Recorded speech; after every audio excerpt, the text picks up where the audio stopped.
A esta hora, Olga Cerrado es portavoz de ACNUR para la situación de Venezuela y la tengo en pantalla. Una muy buena tarde, bienvenida a NTN 24.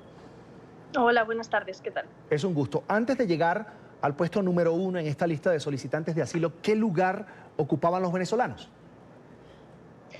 Bueno, pues en los últimos años hemos visto que se ha incrementado el número de solicitudes de asilo de venezolanos. En 2017 había 116.000 solicitudes, pero es en el 2018 donde observamos ese incremento hasta llegar a 341.000 solicitudes el año pasado, convirtiendo así en el primer país de origen de solicitudes de asilo a nivel global. Ahora, ¿cuáles son las principales razones por las que estos venezolanos que legalmente presentaron estas solicitudes de asilo lo hicieron ante las autoridades? ¿Qué esgrimieron? Estamos viendo que los venezolanos están saliendo por distintos motivos. Nos comentan que hay quienes consideran que no pueden seguir viviendo sin tener acceso a medicinas que son clave para sobrevivir, porque son personas que tienen enfermedades crónicas, personas que no tenían acceso a alimentos, pero también estábamos escuchando testimonios de persecución, de miedo, de amenazas por distintos motivos. Entonces las personas están explicando que están temiendo por su vida. Señora Cerrado, ACNUR estima que más de 4 millones de venezolanos han salido de Venezuela, han salido de su país.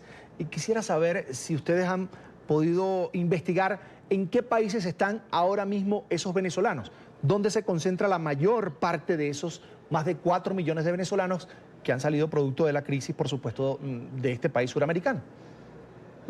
Esta cifra de 4 millones es una cifra que nosotros consolidamos de los datos que nos envían y que nos entregan las autoridades de los gobiernos receptores de venezolanos. Entonces, son 4 millones de venezolanos que en este momento estarían en el mundo, unos 3,3 millones que habrían salido desde 2015. La mayoría de ellos, 1,3 millones, se encuentran en Colombia, pero también hay venezolanos en Perú, en Ecuador, en Chile, Argentina, Brasil, también Caribes, España, Estados Unidos.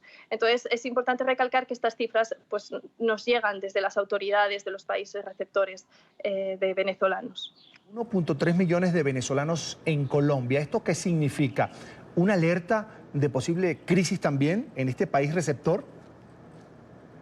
Es importante destacar que los países de la región, Colombia, pero también todos los demás países de la región han mantenido una política de puertas abiertas, de acoger, de responder a las necesidades de los venezolanos. Además de mantener abierta la puerta del asilo y de buscar protección internacional, se han puesto en marcha otro tipo de permisos especiales que permiten a los venezolanos acceder a servicios como la educación, la salud, el trabajo, ¿no? Entonces, sí que ha habido esa apertura, pero sí que es importante destacar que estos países requieren de un mayor apoyo de la comunidad internacional para poder mantener ese apoyo que están ofreciendo y que han ofrecido hasta ahora a los venezolanos, porque obviamente tanto los servicios como la infraestructura está llegando a una capacidad límite. Entonces, mientras existe esa voluntad política, esa apertura, esa voluntad de apoyar a los venezolanos, es importante que el apoyo a los países receptores se aumente. En este momento, 95 organizaciones en el mundo humanitarias pusimos en marcha un plan de respuesta que suma 738 millones de dólares. En este momento solamente para responder en toda la región a las necesidades de los venezolanos. En este momento solamente el 21% está financiado. Ahora, señora Olga, por ejemplo, Perú ya decidió implementar nuevas políticas migratorias. Hay un tema de mayor control para el ingreso de venezolanos a su territorio. ¿Esto no podría ocasionarle más problemas a otros países vecinos? Es decir, ya no sería Perú el destino, sino otro país vecino. Pues hemos observado durante los últimos días que sí que ha habido un incremento de los movimientos de la población venezolana, de refugiados inmigrantes hacia Perú, pero también, pues obviamente, ha afectado a la frontera entre Colombia y Ecuador para intentar llegar a Ecuador antes de que se implementaran estas medidas.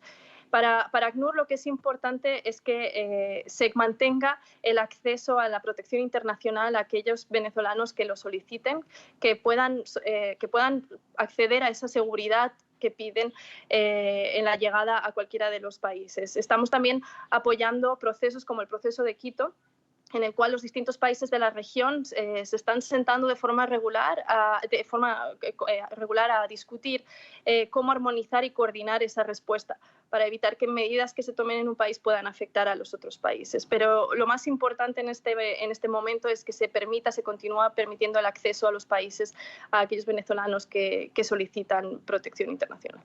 En este informe, Tendencias Globales de 2018, también hace referencia una representante de ACNUR que entregó declaraciones hoy desde Madrid, que entre 3.000 y 5.000 migrantes venezolanos están están cruzando la frontera.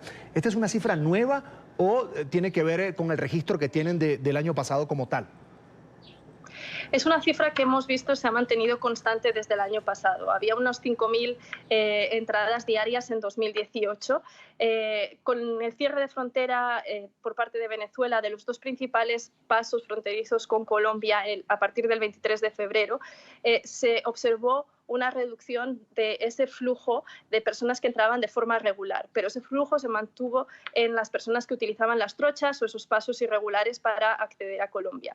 Estas cifras han ido fluctuando, pero por eso hablamos de entre 3.000 y 5.000 personas que continúan accediendo al día. ¿En qué países, señora Olga, ACNUR se ha visto obligado a establecer, a levantar campamentos de refugiados precisamente para atender a estos migrantes venezolanos? Pues la necesidad de alojamiento es una de las principales necesidades de los refugiados y inmigrantes venezolanos.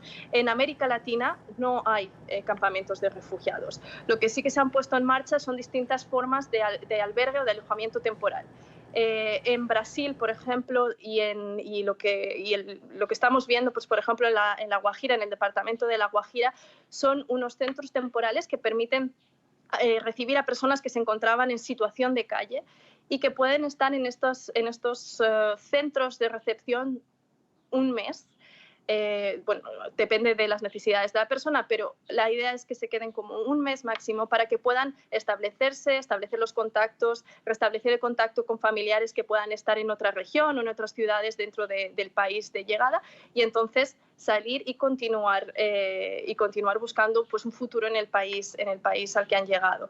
Pero es importante destacar que no hay campos de refugiados en la región y que se están ofreciendo alternativas como albergues en las ciudades, alternativas a través de entrega de efectivo a familias más vulnerables para que puedan pagar el alojamiento, familias que están acogiendo tanto en la frontera como en Perú, en Ecuador, en Colombia, acogiendo a personas venezolanas que están llegando durante las primeras semanas. Lo importante es ese alojamiento temporal en la llegada.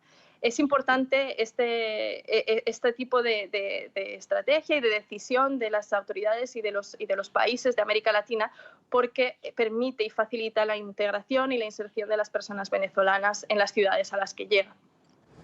Cuando estamos tratando el tema del éxodo venezolano, hay quienes hablan ya de crisis. Y yo quería preguntarle, ¿para ACNUR esto todavía es manejable o ve cierto riesgo de alarma pronto, en los próximos meses, tal vez en un año? ¿Ustedes han valorado ese panorama a futuro? En este momento, y como observamos este fin de semana con el incremento de las llegadas de personas venezolanas tanto a Perú como a Ecuador por la frontera, es una situación manejable, pero porque estamos coordinados tanto a nivel de organizaciones humanitarias como con las autoridades locales para poner en marcha planes de contingencia que están elaborados. Sin embargo, lo que es importante es destacar que siguen faltando muchos fondos. Estamos a mitad de año y tan solo hay un 21% de los fondos solicitados que han sido cubiertos. Entonces sí que es importante que ahora mismo la comunidad internacional, los bancos de desarrollo apoyen a las organizaciones humanitarias que están actuando y respondiendo en terreno, pero también a los países que están acogiendo a los refugiados e inmigrantes venezolanos. Bien, quiero agradecer a Olga Sarrado, es la portavoz de ACNUR para la situación de Venezuela, por haber compartido con nosotros estos minutos aquí en la tarde de NTN 24. Será hasta la próxima. Muy buena tarde.